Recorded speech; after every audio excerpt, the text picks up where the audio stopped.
Maybe Quaggan can wish to be invisible. Quaggan is invisible. Quaggan is invisible.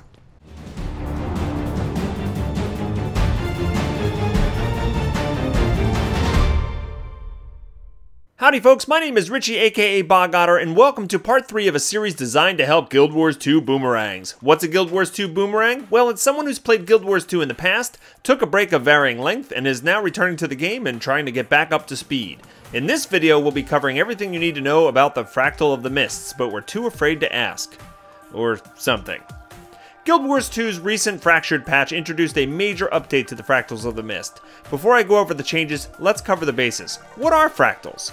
During the Lost Shores patch in November 2012, ArenaNet introduced a new type of dungeon content called the Fractals of the Mists. Think of Fractals as a set of mini-dungeons chosen at random for your party of 5 to conquer. Completing a set of Fractals unlocks the next difficulty level, and as you progress, the obstacles get more challenging and offer greater rewards. When the Fractals were first introduced, there were a few major issues that might have turned players off never to return. If you had a player disconnect during your dungeon run, they could not re-enter the instance. This was extremely frustrating and often resulted in a group having to start over from the beginning. This has been fixed. They also adjusted the way the difficulty levels work. Your party can now group up and attempt any difficulty level as long as one person in your group has unlocked it. So you don't have to spam map chat with looking for Fractal Group difficulty level 17 for 3 solid weeks in order to find someone to group with. And speaking of looking for groups, don't forget there's now a looking for group tool in-game which makes finding folks for Fractals even easier. Folks for Fractals. Very difficult to say. Finally, each Fractal is weighted according to length and difficulty. Easier Fractals will show up earlier in the run and the more challenging and longer ones later. This should help normalize the amount of time a set of Fractals takes to complete. The Fractals are accessed through a portal near the Claw Island Portage waypoint in Lion's Arch. Once your party enters, they will square off against a random set of 3 normal Fractals and a 4th boss Fractal. I'm sorry I'm saying the word Fractal so much in this video, but that's what they are. There's no other word for it. They're Fraggles. They're Fractals, not Fraggles. Fraggles are something entirely different. With the Fractured patch in place, there are a total of 11 normal Fractals and 3 boss Fractals to overcome. This patch includes the Thaumanova Reactor Fractal, which players voted into the game back in August. ArenaNet has also added modified versions of the popular Molten Weapon Facility and Aetherblade Retreat dungeons as Fractals as well. Previously, there was only one boss Fractal, the Jade Maw, and he was only encountered on every even number Fractal difficulty. Now there's a boss Fractal at the end of every difficulty level, and in addition to the Jade Maw, the other bosses are Mytrin from the Aetherblade Retreat, and the dynamic duo Molten Berserker and Dredge Firestorm from the Molten Weapon Facility. Now let's chat about difficulty levels, and hang in there because this could be a bit confusing. Each player has a personal difficulty level and a reward level for the Fractals. Your personal difficulty level increases by 1 each time you complete a set of Fractals that are the same difficulty level or higher than you've unlocked. Remember, you can enter a higher difficulty than you've unlocked by joining parties with people that have progressed further than you. So, if your personal difficulty level is 5, and you complete a level 15 Fractal set, your personal difficulty level will increase to 6. Conversely, if your personal level is 15, and you help your friends complete a level 5 Fractal, well, you don't unlock a new personal difficulty level. Got it? Your reward level is tied to your difficulty level and determines what kind of goodies you'll receive for doing a Fractal run. If you've unlocked difficulty 5 and are running a level 12 Fractal set, you'll be rewarded as if you just completed a level 5 Fractal.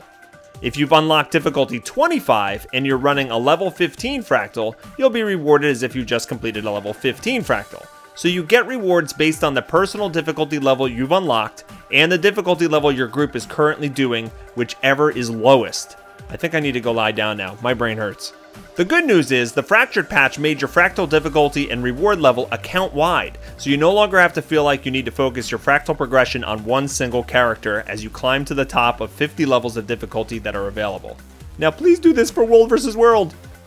Okay, but what do these difficulty levels mean? The enemies inside the Fractals will get tougher as the difficulty increases. They're going to gain more health, put out more damage, and even start adding some new mechanics and abilities. Those stupid harpies! Once you hit difficulty level 10, certain enemies will assault players with a new type of damage called Agony, and this effect deals a set percentage of your total health to you and is really nasty unless you mitigate it with special ascended gear with agony resistance on it. We'll cover this in more detail later. Mistlock instabilities were introduced during the Fractured patch, and players will have to deal with this new challenge in every level above difficulty 30. These environmental effects will force you to rethink your approach to the Fractals. The instabilities are tied to specific difficulty levels, so you can compare notes with your friends and guildmates. Did you even try level 43 yet? Man, that one's a b****. Now let's talk about those sweet, sweet rewards. Once a day, players can receive a special daily chest for finishing a boss Fractal. This chest contains rewards based on your current Fractal level and includes Imperial Fragments, Fractal Relics, Pristine Fractal Relics, Gold, and a chance for some rare rewards as well. The higher the difficulty, the greater chance you have to nab one of these rare rewards. At level 10, there's a chance for a Fractal Weapon skin to drop. Yes, they're going to be skins now, so you can apply them as you see fit. Ascended rings and weapons can also be found in this chest starting at level 10. Infused Ascended rings, which have more agony resistance, start dropping at level 20. At level 40, this chest has a small chance to drop an endless Fractal Tonic for those who want to transform into various creatures found in the Fractals. Repeating Fractals after you've claimed your special daily chest still yields some cool prizes, including more Fractal Relics, agony resist infusions for slotting into your gear, blue quality or better equipment, and at level 31 and above, a chance for some brand new sigils and runes. The Fractal Relics you acquire are a currency used to purchase items from a vendor in the Mistlock Observatory lobby area. Here you can purchase obsidian shards, skill point books, agony resistance infusions, 20 slot bags, and items to create ascended back pieces. Pristine Fractal Relics are used to purchase Ascended rings off the same vendor. The Fractured patch introduced some changes to Agony Resist infusions. A new Agony Resist infusion slot was added to all infused rings and backpacks. All current rings and backpacks will start with a +5 Agony Resist infusion, which replaces the inherent Agony Resist previously on the item. Players will find +1 Agony Resist infusions very commonly in the Fractals above level 10. And artificers of at least 100 skill can combine 2 infusions of the same level with a thermocatalytic reagent to make an infusion of the next higher resistance. That sentence took me 10 tries to spit out. Last but not least, the Fractured patch introduced Fractals of the Mist leaderboards, which will show off the players with the highest Fractal levels unlocked.